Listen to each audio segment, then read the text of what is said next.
Oke, baik ya, mungkin bisa kita mulai.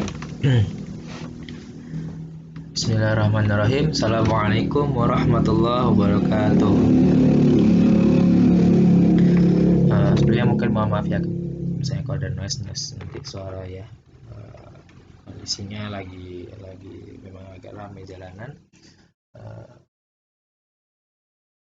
Perkenalkan ya, nama Bang Arsy Arif Agami, sebagai penyampai ya, presentator dari materi kita yang selanjutnya, yaitu materi tentang makharijul huruf. Abang sini mungkin menyampaikan ya, karena abang dapat amanah di materi ini. Nanti silakan disimak ya, adik-adik sekalian, teman-teman, silakan disimak. Apabila ada nanti yang ditanyakan, silakan tanyakan ya ketika forum sudah dimulai. Mungkin sekedar penyampai aja, abang juga masih belajar ya. Ini kita belajar Quran, abang juga masih belajar, masih butuh bimbingan juga, dan sampai sekarang pun abang masih belajar ya. Dari abang belajar makhraj ini lumayan ya lama ya. Jadi kalau ibaratnya pertemuan kita kali ini harus membuat kita langsung pintar, itu nggak mungkin ya, itu nggak mungkin. Tapi setidaknya kita sudah mulai belajar untuk mengerti, juga kita sudah bisa mempraktekkan nanti, dan juga nanti dipraktikkan, dan juga minta bantuan dari orang-orang yang ahli untuk membenarkan atau mungkin mengkoreksi apa yang sudah kita pelajari hari ini.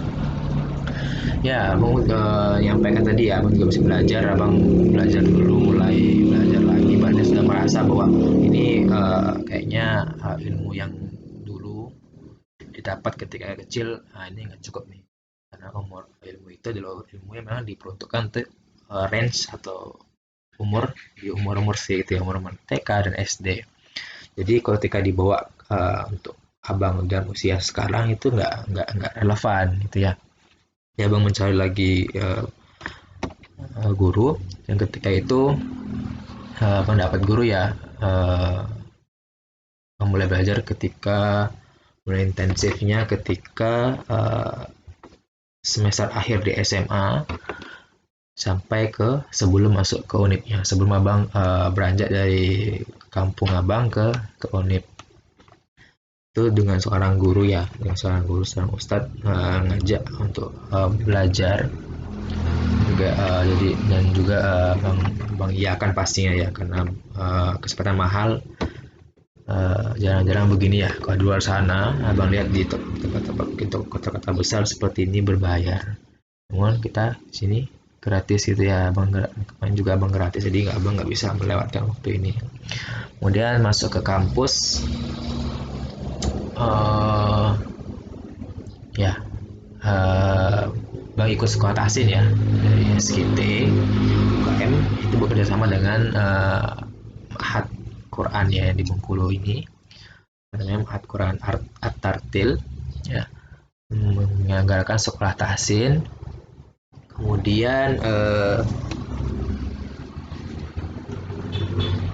baru abang SKT, karena SKT TI itu abang dari TI ya sebelumnya ya, mohon maaf, abang dari TI Puro NPM MG Tuan 18035, abang dari TI. Ketika itu SKT-nya semester genap atau semester 2 ya. Oke, itu ya. Oke, masuk ke materi kita, nggak usah panjang-panjang. Kita langsung masuk ke materi. Itu makharijul huruf ya, bisa disimak di PPT ya. Makharijul huruf, apa itu makharijul huruf? Kemudian, mungkin kita sampaikan dulu ya tujuan pembelajaran. Sebelum itu, pertama, peserta mengetahui makhraj huruf. Yang kedua, peserta dapat menyebutkan huruf dengan makhraj yang benar. Nah, pengertian makharijul huruf adalah dari bahasa Arab yang terdiri dari dua kata, yaitu yang pertama makharij. Kata ini adalah bentuk jamak dari kata makhraj yang berarti tempat keluar. Nah, ya, kata khuruj, ada kita mungkin dengar kata khuruj, keluar. Di tempat bunyi itu muncul atau keluar. Ya. Yang kedua al-huruf. Nah, katanya juga bentuk jamak dari kata al-harfu yang berarti huruf-huruf. Ya, huruf ya. Di menurut bahasa, kata makharijul huruf berarti tempat keluarnya huruf-huruf. Sedangkan menurut istilah ulama tajwid, makharijul huruf adalah tempat keluarnya huruf-huruf pada waktu huruf tersebut dibunyikan atau dilafazkan. Oke, tujuan mengetahui makharijul huruf adalah seorang pembaca Al-Quran tidak akan bisa membedakan antara bunyi huruf-huruf hijaiyah jika dia tidak memahami tempat keluar bunyi huruf tersebut. Ya. Sebab itu, ketika membaca Al-Quran memahami makharijul huruf, dia akan terhindar dari hal-hal berikut ini. Yang pertama, kesalahan mengucapkan huruf yang berakibat berubahnya makna dan lafaz. Misalnya, mengucapkan huruf han, yang berarti mudah. Tapi kadang diucapkan dengan han, yang berarti sudah tiba waktunya. Nah, berbahaya ketika kita menyebutkan sesuatu huruf tidak bisa baca Al-Quran atau mungkin bahasa Arab. Ketika kita salah membaca hurufnya, maka akan berbeda artinya gitu. Itu yang dasar tujuan untuk kita mengetahui makharijul huruf biar kita tidak salah dalam penyebutan. Kedua adalah kekaburan bentuk-bentuk bunyi huruf sehingga tidak dapat dibedakan antara huruf satu dengan huruf lainnya. Misal huruf alif dengan ain, ha dengan ha, kaf dengan qaf dan sebagainya. Banyak ya huruf yang mirip-mirip ya. Nah, itu juga satu tujuan dari mengetahui makharijul huruf. Dan cara mengetahui makharijul huruf. Untuk mengetahui makhraj huruf ya adalah huruf tersebut disukunkan atau dimatikan atau ditasydidkan. Kemudian tambahkan satu huruf di belakangnya, lalu bacalah. Tak kala suara tertahan maka tampaklah makhraj huruf tersebut. Ba. Jadi ya. Ab. Ini PPT-nya agak itu ya. Maaf ya. Nah, ini ba. Jadi ab. Ab. Dan ada huruf sa menjadi as. Dan juga ada huruf qaf menjadi aqqa. Dan seterusnya. Manfaat dan tujuan belajar makharijul huruf. Manfaat adalah agar kita bisa membedakan setiap huruf yang saat membaca Al-Quran sehingga mencegah terjadinya kesalahan pengucapan huruf, karena jika terjadi kesalahan pengucapan maka akan mempengaruhi makna dari kalimat tersebut. Ya, masuk ya, kita langsung masuk aja macam-macam makharijul huruf. Yang pertama ada al-jauf, rongga mulut. Dinamakan al-jauf karena tempat keluarnya huruf-huruf berasal dari rongga mulut. Adapun huruf-huruf hijaiyah yang makhrajnya berasal dari al-jauf meliputi alif, waw mati, dan ya mati. Ini contohnya ya. Ada dua kolom, pertama huruf dan keterangan, yang kedua contohnya. Di sini ada fathah bertemu dengan alif. Wa ma, contohnya ya. Wa ma, alif itu yang belakang nih ya. Alif namanya ketika hamzah itu disukunkan maka namanya alif. Wama dan panjangnya 2 harokat. Kemudian ada kasrah bertemu ya mati ya. Ini ya, ketika bertemu dengan ya mati maka akan menjadi huruf kasrah yang panjangnya 2 harokat. Ini ada domah bertemu waw mati. Kulu ya, kulu ya, dia huruf domah tetapi panjangnya huruf 2 rakaat ya, ada gangguan sedikit. Oke, soal berikutnya itu ada al-khalq, tenggorokan. Dinamakan al-khalq karena tempat keluarnya huruf-huruf berasal dari tenggorokan. Adapun huruf-huruf hijaiyah yang makhrajnya berasal dari al-khalq atau tenggorokan, dalam hal ini terbagi menjadi 3 bagian. Nah, ada 2 ya, ada jenis makhraj, ada hurufnya. Yang pertama ada aqsal halqi, pangkal tenggorokan. Ada 2 huruf ya, ada h dengan a. Oh ya, h dengan a. Dia bahasanya itu huruf yang rendah suaranya, di bawah ya, dasar banget, di dasar tenggorokan. H, a, berarti huruf paling rendah di situ keluar. H, a. Kemudian ada wasatul halqi, tengah tenggorokan. Ada 2 huruf juga, ada ain sama ha ya, ada ain, ada ha. Ain ya, a, ai, au, ba ya, dia di tengah-tengah tenggorokan. kayak tertahan, dia kayak mau muncul, keluar tapi tertahan di tengah-tengah tenggorokan. Dari bawah naik ke atas. Dia kayak di tengah-tengah yang munculnya. Kan di tengah tenggorokan ya, berarti tengah-tengah tenggorokan. Ha. Kayak ada yang nahan ya, tengah-tengah tenggorokan bukan ada yang nahan. Au, ba. Ha, hi, hu, bah. Ya. Ha. Tipis dia. Ha, bukan ha, tapi ha. Itu yang membedakan ha ini dengan ha. Kemudian yang ketiga ada adnal halki, ujung tenggorokan. Ada dua huruf juga, ada kha, ada gha. Ya ini kayak ada apa ya? Mohon maaf mungkin mungkin agak kasarnya, ada kayak mau meludah tapi nggak jadi. Ya, jangan diludahkan, tapi mau meludah tapi nggak jadi. Ini di ujung tenggorokan di atas berarti. Ya di bagian sini udah mau dekat mulut. Ya, kha, gha terasa di sini di atas. Dia nggak di bawah, nggak di tengah tapi di atas. Kha, gha, kha, khi, khu, bah. Bau. Ya, tuh. Ini ada yang berikutnya ada alisan atau lidah. Ya, dinamakan alisan karena tempat keluarnya huruf-huruf berasal dari lidah. Jumlah huruf hijaiyah yang keluar dari makhraj ini ada 18 huruf dan terbagi atas 10 makhraj utama, yaitu sebagai berikut. Ya, ada tiga kolom ya, jenis makhraj, ada huruf, ada keterangan. Pertama adalah pangkal lidah dan langit-langit mulut belakang, itu jenis makhrajnya. Untuk hurufnya ada huruf qaf.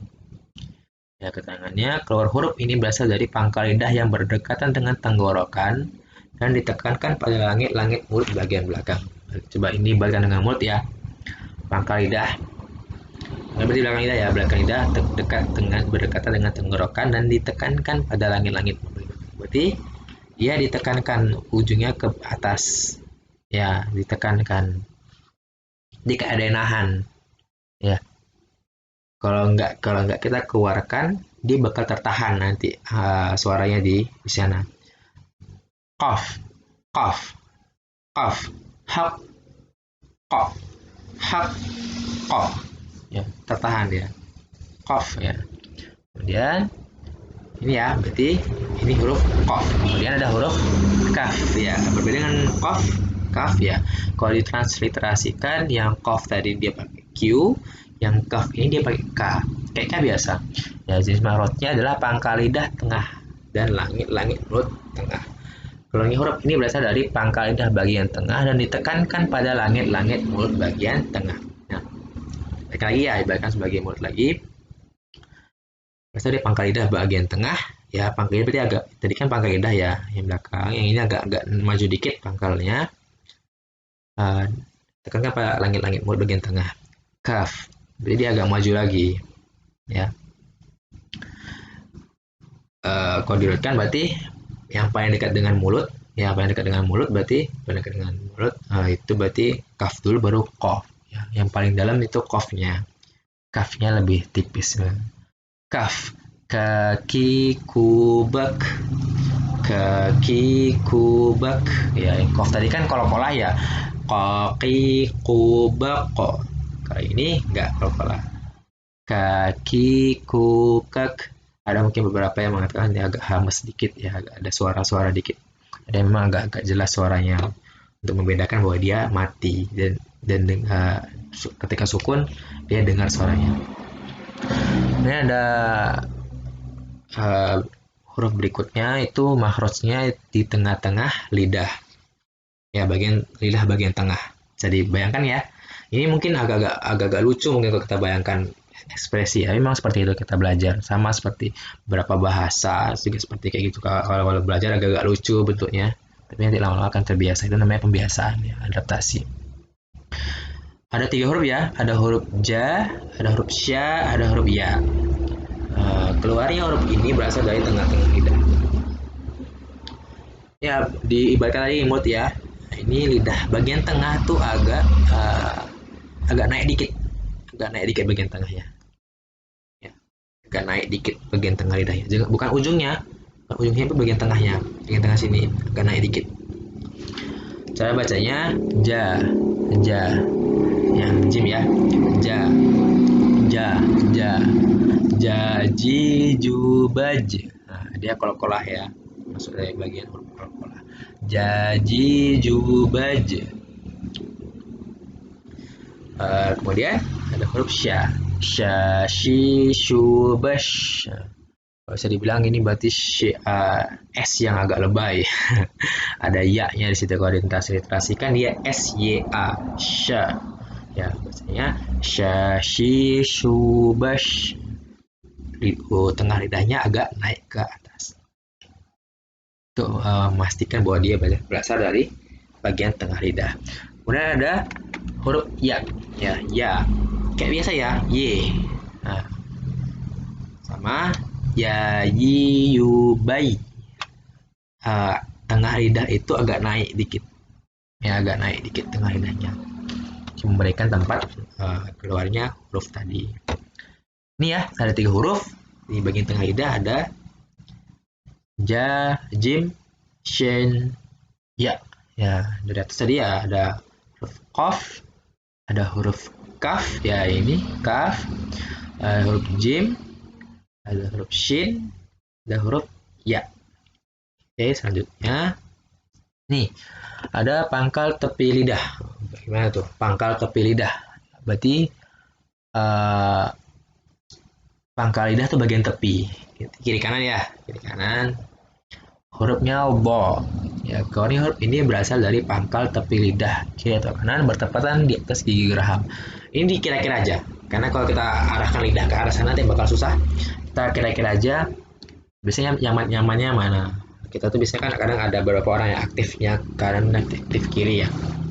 Bukan tangan, tapi memang bagian badannya memang aktif di situ. Bo, dia kayak da ketika tapi mulutnya agak bulat sedikit, dan dia kayak ngomong oh. Jadi bo. Nah, posisi lidah itu yang belakang atau pangkalnya agak nepi ke salah satu bagian giginya. Bo, do, body, bau. Ya, do ini tidak kol-kolah ya, jadi dia berhenti ketika disukunkan. Tidak ada pantulan. Body, bau. Nggak bau do, tapi bau hilang. Ini ya huruf do. Nah, ini abang juga masih belajar. Ini lama kali belajarnya, 6 bulanan baru bisa agak bener. Tapi sekarang memang masih merasa agak masih kurang ya saat do ini. Sama semua beberapa huruf memang agak sedikit sulit ya. Banyak ini udah di atas beginner kualitas levelnya. Huruf ini memang huruf yang memang paling banyak salah. Ya itu wajar ya, kita belajar, namanya belajar, kita coba memperbaiki. Itu masih ada pahala ya kalau kita belajar Al-Quran, masih salah, tapi kita ada kemauan untuk belajar, maka ada pahala di situ. Kecuali dia sudah tahu dia belum benar tapi dia nggak mau belajar, nah itu yang salah. Itu yang harus dijauhi. Kemudian ada huruf ya di ujung tepi lidah namanya la. Keluarnya huruf ini berasal dari ujung tepi lidah dan menempatkan lidah pada langit-langit atas. Tadi belakang pangkal, sekarang ujung. Tapi nggak di tengah, tapi di pinggir kiri kanan. La, terserah. Kalau abang makainya kiri terus rata-rata. Kalau abang pakai tepi itu bagian kiri. Memang biasanya situ. Sama kayak ngunyah juga abang lebih sering kiri daripada kanan. Mungkin berasal dari situ juga awalnya. Nah ini jadi mungkin senyamannya kawan-kawan semua bagaimana? Ya ini la. Ya ada huruf berikutnya. Oh maaf. Coba kita lanjutkan ya. Bismillah. Kita lanjutkan yang kemudian ada namanya di ujung lidah ya dengan huruf nun. Ini keluarnya huruf ini berasal dari ujung lidah dan menempatkan lidah pada langit-langit mulut atas tetapi agak tengah. Sini ya, mulutnya bagian atas tapi agak tengah, agak di tengah. Nah, kayak n biasa, kayak ngomong n biasa, n, na, ya. Nani nuban nunan nanina naminal na nina maninan nanina ya na. Oke, kemudian agak cepat mungkin ya, takut kelamaan record. Oke, kemudian ada huruf ra, ujung lidah tepat. Nah, ini bagian makhrajnya. Untuk keterangannya, keluarnya huruf ini tepat berasal dari ujung lidah dan menempatkan lidah pada langit-langit mulut atas. Ujung lidah berarti ya, ujung lidah menempatkan lidah pada langit. Ibaratkan mulut lagi ya, kita ibaratkan aja mainnya. Diibaratkan mulut, lidah ya, berarti ujungnya langit-langit.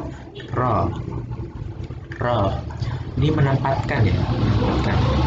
Ro, ro, ro, ro, ro, ro. Dia kayak ra, cuma karena posisi mulutnya agak bulat, jadi dia agak kayak ro. Sebenarnya bukan ro, tapi dia ro, ro, ro, ro.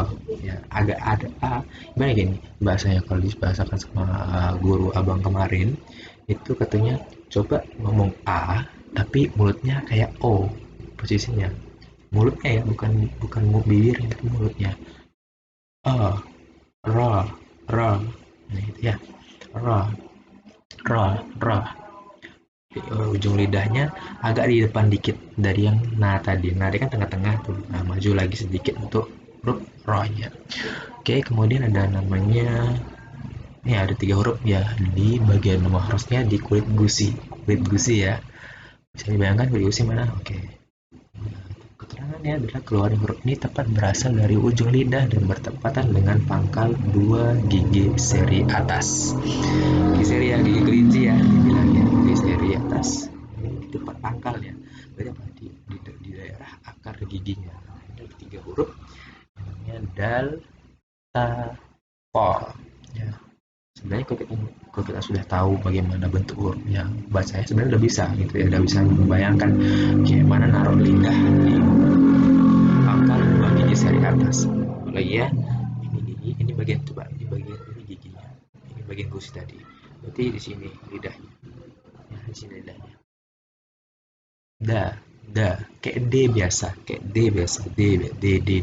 Nah, kita sih pakai da, karena huruf kan ya. Da, di, du, bade. Nah, kalau kolah ya, da, di, du, bade. Kemudian ada huruf ta, hampir sama kayak da, ta, t, kayak biasa. Ta, ya. Hanya sekarang kita nggak sembarangan ngomong T, karena kan bisa ada beberapa orang yang T-nya nggak kayak gitu. Sebenarnya T normal aja, kita ikuti sesuai instruksi bahwa ujung lidah itu bertepatan pada pangkal dua gigi seri atas. Berarti gimana? Ibaratnya dia tuh gigi belum, tapi gusi juga belum keseluruhan, baru benar-benar batas antara gusi dengan gigi.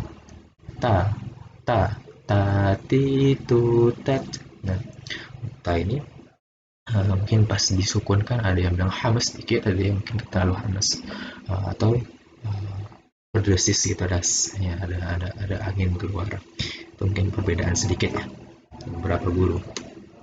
Selanjutnya ada po. Nah, ini agak sulit nih, ini salah satu dari huruf yang mungkin intermediate ke atas ya. Intermediate ke atas, po ya, huruf beginner po. Karena memang ini beberapa, bahkan beberapa guru mengaku, meskipun guru sekarang udah guru besar ya di bidang Al-Quran, di bidang Al-Quran, di bidang pesantren, masih mengatakan bahwa huruf ini masuk huruf yang susah. Berarti apa? Berarti nggak sembarangan ya, berarti nggak bisa langsung bisa gitu ya, jadi lu harus belajar terus mengulang terus. Po ya, juga masih kurang kalau nanti bisa dilihat sama guru-guru, mungkin ini masih kurang nih ya, gitu ya, sama-sama belajar aja. Po, po, po ya, po, tu, bopo. Nah, ini bagian dari kalkolah, jadi dia ada mantulnya dikit. Tu, bopo ya. Oke, ini ya po ya, ini po sama tadi. Jadi kayak ta, posisi hurufnya agak bulat gitu ya, jadi kayak o. Tambahkan kalau ditransliterasikan itu dia ada tambahan h-nya, THO. Jadi transliterasi itu peralihan dari huruf Arab menuju huruf Indonesia, biasanya huruf Latin. Ya, ada TH di gambar Bapak menandakan bahwa dia tuh ada sebenarnya ada angin dikit di situ, ada dorongan angin di huruf itu, jadi kayak terpental dia. Po, po, po, po, po. Itu mungkin ya lupa di. Oke. Ini ya huruf po. Dan ada dua lagi sisanya ya untuk makhrajnya. Runcing lidah. Bagaimana sih runcing lidah? Ini sebenarnya ujung lidah ini ya. Munculnya di situ. Ya, ada 3 huruf ya. Keterangannya keluarnya huruf ini tepat berasal dari ujung lidah dan bertepatan di tengah-tengah gigi seri atas dan gigi seri bawah. Tibakan gini, ini gigi. Ini gigi ya. Ini lidah. Di sini nih. Ya, di sini. Lidahnya nggak ke sini, nggak ke sini, nggak kan sini, sini. Sini. Lidahnya tengah-tengah. Hurufnya ada 3 ya. Ada so, ada sa, ada sod, ada sode, ada sin, ada zai. Sod, sod.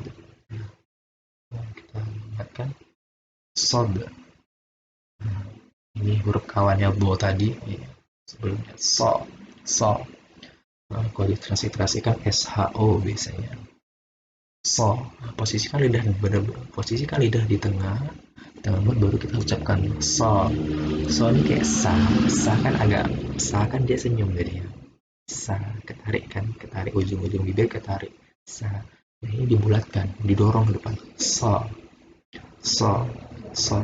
Nah, ini, tapi perlu diingat ya, ada beberapa guru mewanti-wanti bahwa sa ini tidak so, enggak o. Nah, dibaca gitu ya, huruf huruf Arab itu enggak ada o, dia fathah di mana-mana a. Nah, tadi dikatakan bagaimana cara mengakalinya, coba kita katakan a dengan posisi mulutnya o. So. Jadi sebenarnya so ini kita sendiri masih bisa so. Ini agak sulit dikit ya, masih belajar, agak sulit dikit. So. Oke. Kemudian ada huruf sin. Nah, ini paling gampang nih. S pakai sin, sin. Sa, si, su, bas. Nah, dia senyum tadi ya. Ketarik ujung-ujung bibirnya, ketarik ke belakang. Sin. Bismillahirrahmanirrahim. Bis. Huruf zai.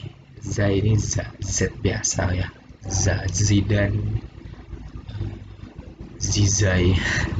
Ya, itu zai.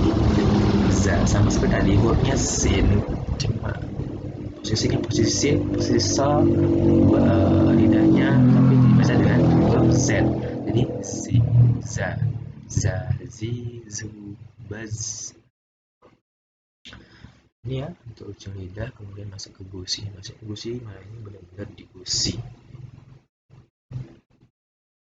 Nah, maksudnya apa ya, keluar huruf itu di gusi, bukan posisinya di gusi, maksudnya posisi di gusi, tapi posisi keluar itu dari gusi. Ya, hurufnya keluar dari gusi. Maksudnya terangnya adalah kalau huruf ini tepat berasal dari ujung lidah dan bertepatan di gigi seri atas. Berarti sekarang tadi kan ini nempel di gusi, di gusi ya, gusi ya, awal-awal gusi pangkal gigi sama gusi agak-agak atas gitu ya. Sekarang ini gigi atas, tempelkan lidah ke giginya, gigi seri atas. Fa. Tapi pas ketika menyebutkan hurufnya lepas, dia nempel ya, lidahnya nempel ketika akhir ancang-ancang sebelum ngambil, biar kita mendapatkan mana makhrajnya ya, karena di sini ternyata dia ada kayak penahannya, jadi ketika tidak kita lepaskan tidak akan keluar suaranya. Nah, nggak dengar kan ya, padahal abang mau ngomong nih. Nah, ketika kita lepaskan sa, ketemu sa. Nah, ini seperti beberapa orang yang ngomong S-nya agak tipis, S tipis dibilang. Sa.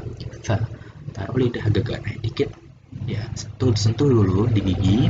Setelah nyentuh gigi, ngomong sa, tapi tarik gigi, tarik lidah, langsung tarik, tapi tarik ya, sa. Oke, kemudian ke bo, ya ke bo ya, ada bo itu sama ya, huruf satu huruf susah juga, sama satu huruf intermediate ke atas. Vo, vo, vo, vo, vo, ya, vo, vo. Tadi caranya tempelkan dulu lidah, ngomong vo, coba, vo, tapi lidahnya tempelkan dulu, vo, vo, dulu kayak zo, kayak za tadi, tapi agak ada sentuhan vo-nya. Tapi ketika za kan dia nempel aja di tengah-tengah ya. Kalau ini dia di gigi atasnya. Vo, vo, vo. Nah, ini mungkin abang juga masih banyak salah sebenarnya di sini ya. Nah, tapi kira-kira begitu bentuknya. Oke, kemudian ada huruf da, dal, ya. Dal, dil, dul, bal. Ini keluar hurufnya di tempat sama ya tadi ya. Tempelkan dulu lidahnya ke, ini kalau untuk latihan, tempelkan dulu lidahnya di gigi, baru kemudian tarik, dal, dal, dal, ngomong za tapi tempel lidahnya, za, za, za, za. Oke. Ada kemudian namanya asyafatain, dua bibir. Dinamakan asyafatain karena tempat keluarnya huruf berasal dari bibir. Adapun huruf hijaiyah yang mahrosnya berasal dari asyafatain atau bibir adalah ba, mim, fa, wa. Maksudnya gimana? Suara ini, huruf ini ada atau keluar ketika mulut kita itu bermain, ya. Maksudnya bibir kita bermain bagaimana ya, tidak punya peranan penting bibir ya. Kalau tadi kan dia logam mulut yang punya peranan penting kan, ada bagian lidah sini, ada bagian ini, apalagi lidah yang berperan penting banget. Dan ini yang berperan penting adalah bibirnya, kayak mata kayak mana terserah, masalah untuk lidah tapi bibirnya semua dulu. Pertama jenis makhraj dibagi dua ya, ada bibir bawah doang yang berperan, ada bibir bawah dan atas, dua-duanya. Yang pertama bibir bawah, ada huruf fa ya, fa. Keluarnya huruf ini berasal dari bibir bawah menempati ujung gigi seri atas. Fa, fi, fu, faf. Ini mengibaratkannya gigi tadi ya, gigi seri atas itu dekatkan ke mulut bagian bawah, bibir bagian bawah, dan coba sebutkan F biasa ya. Fa, fi, fu, faf. Kemudian ada juga namanya dia menggunakan dua bibirnya, bibir bawah dan bibir atas. Keluaran huruf ini berasal dari pertemuan antara bibir atas dan bibir bawah. Ada tiga, ba, wa, ma. Coba kira-kira ketika bibir kita nggak bermain di situ, ibaratnya bibirnya bertemu dulu, ba. Coba kalau bibir nggak bermain, kira-kira gimana ngomong ba? Ha, ba. Tapi ketika bibir bertemu, maka akan terbentuk huruf ba, ya, babi, bu, bab. Ya, bab ini, ba ini kan, ba ini jadi kan bagian dari huruf kol-kolah juga, jadi dipantulkan, babi, bu, bab. Ma, mami, mu, mam. Coba kira-kira ketika bibir kita tidak bertemu, kira-kira huruf ma-nya akan keluar atau tidak ya. Oke, kemudian huruf wa,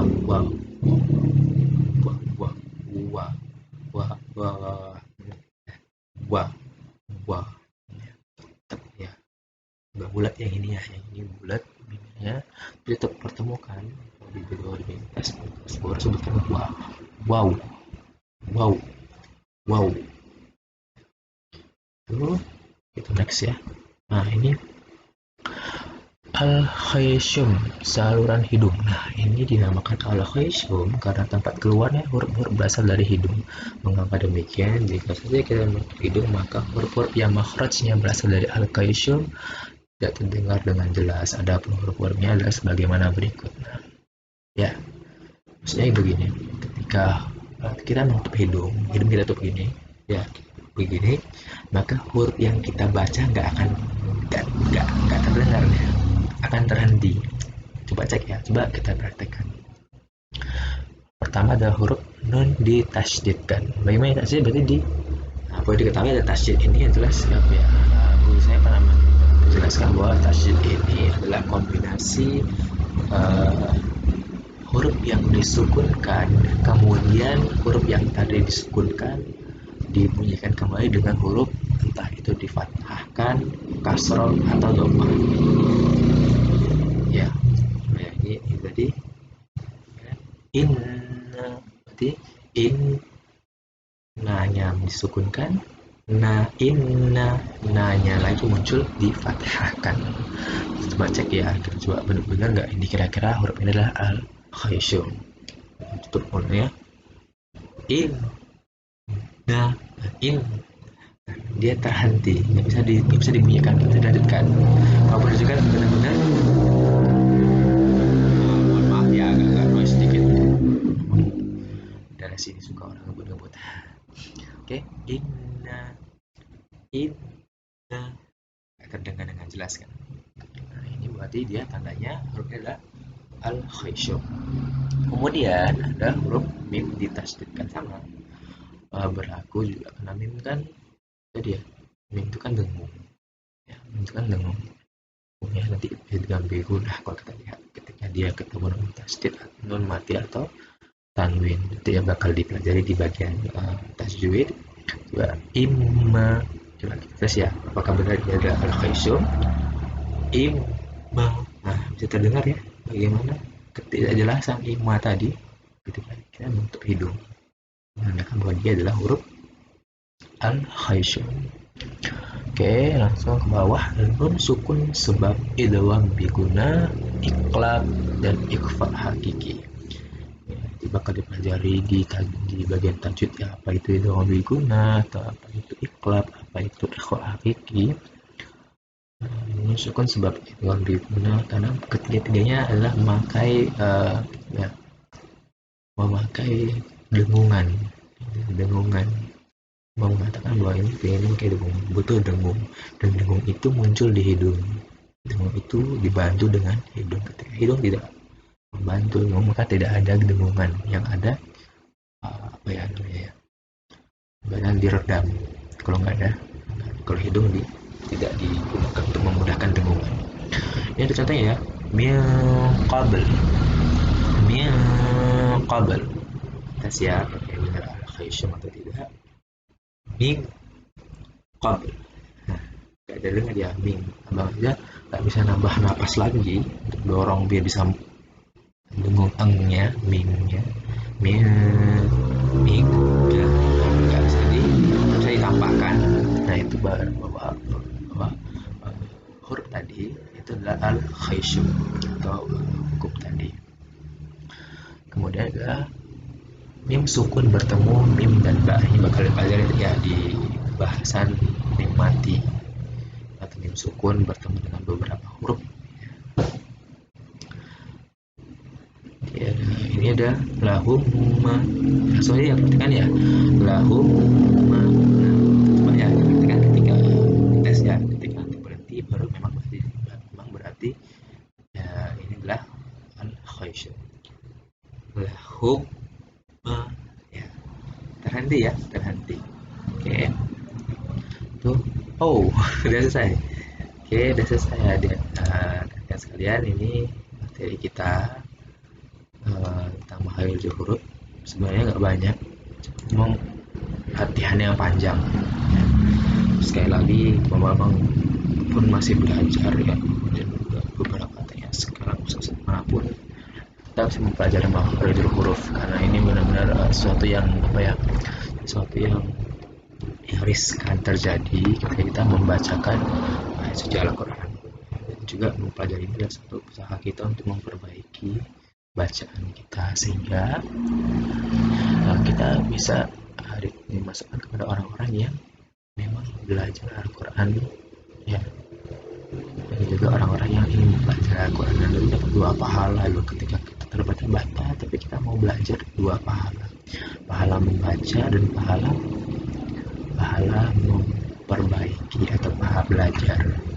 Ketika kita sudah lancar, maka didekatkan dengan malaikat gitu ya bahasanya di hadisnya, itu makharijul huruf ya, itu kan ya, ada macam-macamnya, ada al-jauf itu di logam mulut, ada al-khalaq itu tenggorokan, ada al-lisan itu lidah ya, ada syafatain dua bibir, al-khaysum sama hidung. Jadi berarti ini adalah bagian-bagian atau organ-organ tubuh, anatomi tubuh yang digunakan, yang punya peranan penting dalam membenarkan bacaan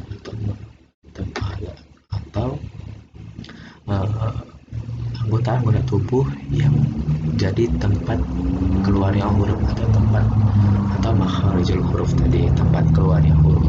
Itu materi kita ya, banyak 13 slide, semoga bermanfaat ya, dari semua. Barakallah sebelumnya setidaknya kita udah punya keinginan untuk belajar, dan pesan abang diterusin ya, jangan berhenti di sini, jangan berhenti di abang, cari ustaz atau guru-guru yang memang pas di bidangnya gitu ya, yang memang bisa memperbaiki kita. Dan juga pesan abang juga, ketika kita memperbaiki huruf ini atau makharijul huruf ini kita perbaiki, maka kita butuh namanya metode talaki atau metode kita membacakan di depan orang yang bakal mengkoreksi bacaan kita ya. Kenapa? Agar kita jatuh ngerti, karena kalau kita sendiri membaca kadang-kadang kita merasa udah benar ya, sudah benar, kemudian diulang lagi yang murojaah ya, diulang-ulang terus. Kenapa? Ini bagian dari praktek sebetulnya. Agama ini adalah praktek sejatinya, bukan teori. Teori itu hanya pengingat saja ketika memang kita praktek ini adalah buah dari teori ya. Ketika kita mendapatkan teori, maka harus dipraktekkan. Itu kunci mutlak dalam beragama, maka dibenarkan. Kemudian